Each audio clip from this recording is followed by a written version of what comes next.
Kaunti ma Kisumu ochako ayanga chenro mar gero kuonde go mag rech kaka yor ting'o malo chenro mag lupo kod ohand nam e alwora noendo.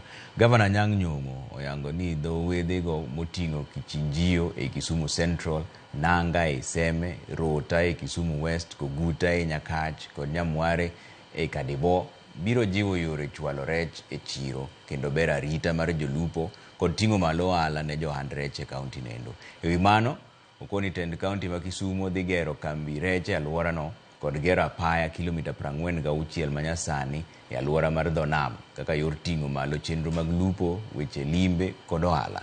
Chenro mar bero weche lupo bendo ting'o thedho yiedhi manyasani. Modern artisanal boats and the commencement of the construction of landing sites. As part of this initiative, my government has contracted Kenya Shipyard Limited to fabricate and supply 6 modern fiberglass boats.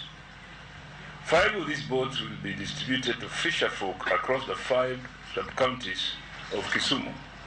That is Kisumu Central, Seme, Kisumu West, Nyakach, and Kadibo.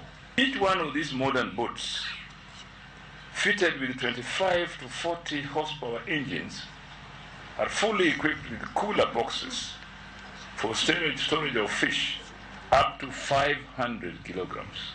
We aim to attract investment to Kisumu and Kenya, promote tourism and export trade, enhance the livelihoods of residents, and